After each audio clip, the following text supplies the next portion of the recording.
अजीब शख्स है वो। कभी उसके जूते का तस्करा होता है, तो लोग कॉबलर का यानी मोची का इंटरव्यू करने लगते हैं, उससे बातचीत करते हैं और कभी कुछ उसे ज़लील करने के लिए ऐसा तस्करा निकाल कर लाया जाता है कि इसके ऊपर बहुत सारे इल्ज़ामात, बल्कि इसको भटकुल ईमान कहा जा सके और इसे कानों का कच्चा कहा जा सके, तो उसके लिए भी जो लोग मिसालें लेकर आते हैं, तो फिर उस हवाले से किसका इंटरव्यू होता है? होना तो इंटरव्यू चाहिए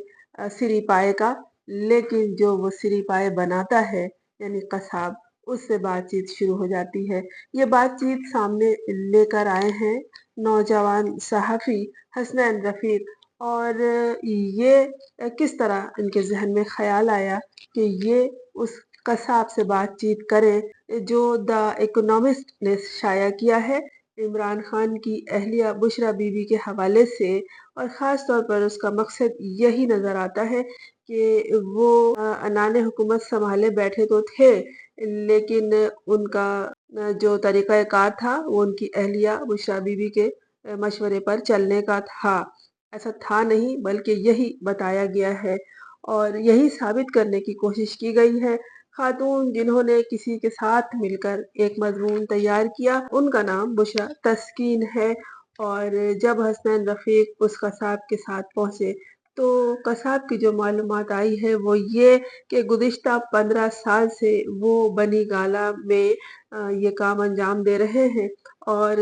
वो इमरान खान के घर गोश्त सप्लाई किया करते थे। अगर कोई सदक़े का जानवर भी कुर्बान करना हो, तो उन्हीं की खिदमत हासिल की जाती थी। कसाब साहब जो है इनका नाम है राना अज़ीम और ये कोई मामूली आदमी साबित नहीं हुए जिस तरह की ये गुफ्तगू कर रहे हैं। ऐसा लगता है कि उनके लिए बहुत बड़ा एज़ाज़ है कि वो इमरान खान के घर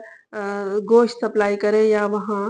जानवर की कुर्बानी के हवाले से या जानवरों के ज़बीहा के हवाले से अपनी खिदमत अंजाम दें। उनका कहना है कि बुशरा तस्कीन नामी खातून उनकी दुकान पर 3 बार आईं और उन्होंने खुद भी गोश्त खरीदा अपने लिए और मालूमात हासिल की बनी गाला यानी इमरान खान के घर जाने वाले गोश्त के हवाले से कि सिरी पाए वहाँ जाते थे कि नहीं और अमूमन कितना गोश्त जाता था और क्या-क्या वो किया करते थे। लेकिन जो राना अज़ीम हैं कसाब, उन्होंने ये बताया कि मैं वहाँ अगर जानवर भी ज़बह करने जाता था तो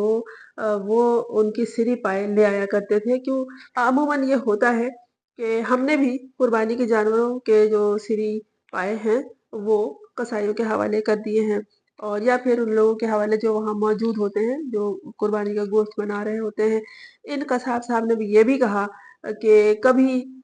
वहाँ से बुशरा बीबी ने राब्ता उनसे नहीं किया गोश्त खरीदने के हवाले से या गोश्त की जो क्वालिटी होती है, गोश्त की जो रंगत होती है उस हवाले से। मैं भी कभी कसाब की दुकान पर अगर गोश्त खरीदने गई हूँ, तो मैंने वहाँ जाके ख़वातीन का जायज़ा लिया है, कितने नखरे करती हैं वो गोश्त खरीदने के लिए। वो कसाब गोश्त का माहिर होता है, लेकिन वहाँ खड़ी होके कहती नहीं, यहाँ से नहीं, वहाँ से लो, वहाँ से नहीं, ऐसे नहीं, उसमें से काटो, थोड़ा-सा ये डाल दो, थोड़ा-सा वो डाल दो। बाज़ दफ़ा कसाब मुँह बनाता है, लेकिन वो कुछ कहता नहीं है। लेकिन हैरत की बात ये है कि वो जो खातून बनीगाला में मौजूद थी, जिन पर अभी ये इल्ज़ाम लगाया जा रहा है कि वो जिनों को दीवार पे रख के गोश्त खिलाती थी या सिरी पाए पे जादू टोना करती थी, उनका फ़ोन या उनकी या बजाते खुद वो कभी कसाब की दुकान पर नहीं आई और ना ही उन्होंने किसी जानवर के हवाले से भी ये कहा कि काला हो या ना हो या फिर ये कि अलग से कोई सिरी मंगवाई हो यानी कि बकरे का सर, जैसा उन पे इल्ज़ाम लगाया जा रहा है कि वो अ, इस हवाले से अपना अमल दखल रखती थी। कसाब राना अज़ीम ने साफ-साफ कह दिया कि ना बुशरा बीबी ने कभी फ़ोन किया, ना इस तरह का कोई ऑर्डर उनकी तरफ से आया, बल्कि जितना होता था, जो होता था, वो खुद ले जाते थे वहाँ बनीगाला या फिर उनका कोई मुलाज़िम होता था। ये कसाब जो है राना अज़ीम इन्होंने ये बताया कि इनकी दुकान पर वो ही मौजूद थे जब बुशरा तस्कीन आई थी 3 बार और उन्होंने उनको ऑफ़र भी करने की कोशिश की कि तुम ये जवाब दे दो, लेकिन जो बात थी उसने यही कहा। कसाब राना अज़ीम ने ये भी कहा कि इमरान खान सवा किलो गोश्त मँगवाया करते थे और उससे ज़रा-सा भी आगे या पीछे ना हो। उसने तो कहा कि वो कंजूस थे लेकिन वो फ़ालतू अखराजात से बचते थे। اور उन्होंने ये भी ताकीद की गई थी अगर इससे ज़रा भी गोश्त ज़्यादा आया तो उसके पैसे मैं नहीं दूँगा। वो तरीक़ाकार के मुताबिक चलते थे इसलिए कि वो जो लोग कहते हैं कि वो अपने मेहमानों के आगे इतना खाना भी नहीं सजाता था। उसके पास मेहमान कौन भूखा आता था? वो सब पेट भरे ही हुआ करते थे, तो उनके सामने ज़ियाफ़त की ज़रूरत क्या थी? तो कसाब साहब ने ये कहा कि मैं भी वहाँ से इस बकरे का सर वग़ैरह जो होता था ले आता था या फिर मेरा मुलाज़िम ले आता था और कभी ऐसा नहीं हुआ कि मुझसे अलग से कोई सर मंगवाया गया हो जादू टोने के हवाले से या इस तरह की कोई भी बात जो खबर है वो सब गलत साबित की उसने। यहाँ इस कसाब का तज़किरा इसलिए आया कि वो जो आर्टिकल द इकोनॉमिस्ट ने शाया किया है उसमें बाकायदा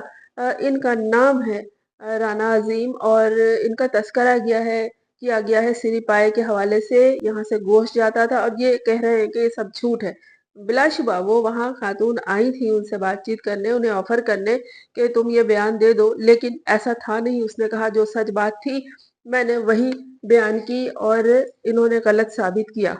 इस मज़मून में द इकोनॉमिस्ट में जो शाया हुआ है, बुशरा बीबी के जादू टोने, काले जादू और जिन्हों को गोश्त खिलाने और सिरी पाए वग़ैरह के हवाले से, इसमें इनका नाम भी है। तो इन्होंने कहा है कि वो मज़मून पढ़ चुके हैं और उन्हें हैरत है कि जो उन्होंने नहीं कहा, उनके नाम के हवाले से वही कुछ शाया किया गया है। ये जो गुत्थी सुलझाई है उस मज़मून के हवाले से, तो हसनैन रफ़ीक का ये कारनामा है कि वो सीधे कसाब के पास पहुँच गए और बातचीत की, उसकी वीडियो बनाई, उनसे तफ़सीली बातचीत के बाद ये बात साबित हो गई, वाज़ेह हो गई कि इस मज़मून को द इकोनॉमिस्ट में क्यों शाया किया गया, किस लिए शाया किया गया और उसके लिए इस वक़्त का इंतज़ार क्यों किया गया? इस वक़्त का इंतज़ार इसलिए किया गया कि आइन को जो तोड़ा जा रहा है, फाड़ा जा रहा है, उसमें तरमीम और इज़ाफ़ा सिर्फ़ अपने लिए किया जा रहा है, अवाम के लिए नहीं, तो लोगों की तवज्जो उस तरफ से हटाई जा सके और लोग आइन में तब्दीली और जो गलत-सलत काम हो रहे हैं, उसकी तरफ से तवज्जो हटाकर इस तरफ लग जाएँ। लेकिन ऐसा बयानिया आ गया कि सब कुछ ख़त्म होके रह गया और ये बात भी साबित हो गई कि बाकायदा पैसे देकर इस मज़मून को शाया कराया गया है और वो जो तज़किरा है मज़मून में कसाब साहब का, वो भी सामने आ गया है। बात कहाँ से निकली? एक मज़मून एक शख्सियत पर लिखने के बाद वो भी एक साबिक़ वज़ीर-ए-आज़म को बदनाम करने के हवाले से और तज़किरा आ गया कसाब का। तज़किरा इस हवाले से यानी इमरान खान के हवाले से किसी गली-कूचे माहौल का भी आएगा, तो लोग उसको बार-बार सुनेंगे, बार-बार बयान करेंगे, वही आम लोग डिस्कस करेंगे और करते भी हैं। लेकिन ये हुआ इस दफ़ा उल्टा। उल्टा गले पड़ गया ये मज़मून। द इकोनॉमिस्ट बरतानिया का बड़ा अखबार है और वहाँ ये मज़मून शाया हुआ है, तो इसके पीछे इस मज़मून को शाया कराने के पीछे जो तमाम तर क़ुव्वत हैं, अखराजात हैं, वो सब सामने आ गई हैं।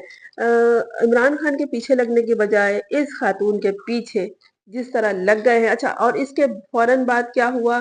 वो पुरानी वीडियो सब आ गई कि बुशरा बीबी के किन-किन मामलात को इद्दत केस के अलावा और जिन बेहुदा मामलात को डिस्कस किया गया, वो सारी फिर से सामने ले आई गई हैं। लोगों को इन गलाज़तों के पीछे लगाया जा सके, लेकिन दुनिया में बहुत से ऐसे लोग हैं जो फ़हश गो नहीं हैं, जो गंदी बातें नहीं करते, जो ऐसी बातें डिस्कस नहीं करते, ख़वातीन भी नहीं करती जो किसी की प्राइवेसी में मदाख़लत हो। किताबों में मौजूद है कि दूसरों का पर्दा रखो, अगर आप किसी का पर्दा रखेंगे, किसी की बहू, बेटी, बीवी को डिस्कस नहीं करेंगे, तो आपकी घर की औरतें भी डिस्कस नहीं की जाएँगी। हम नहीं जानते कि हमारे पीछे क्या मामलात हैं, लेकिन जो दुनिया के तौर तरीके को देखता है, दुनिया के कारोबार को चला रहा है, निज़ाम-ए-हस्ती को देख रहा है, वो सब कुछ जानता है। इसीलिए कहते हैं कि दुनिया एक मकाफ़ात अमल है, हम यहाँ जो बोएँगे वही काटेंगे। लेकिन जब इस बात पे हम गौर करते हैं, तो रूह लरज़ कर रह जाती है कि ये लोग जो दूसरों को ज़लील करने के लिए कौन-कौन से रास्ते तलाश करते हैं, कहाँ-कहाँ से तरीक़े-ए-कार निकाल के लाते हैं। लेकिन जो सच है वो सामने आ जाता है क्योंकि दुनिया का निज़ाम सच्चाई पे चल रहा है। अगर हम इस निज़ाम-ए-कायनात की मुखालफत में चलने की कोशिश करेंगे, तो हमारे रास्ते क्या, हमारी साँस तक रुक सकती है। गौर कीजिएगा, ज़रूर गौर कीजिएगा इन बातों पे। इस तरह बहुत सारे राज़ आप पर अफ़शा हो सकते हैं।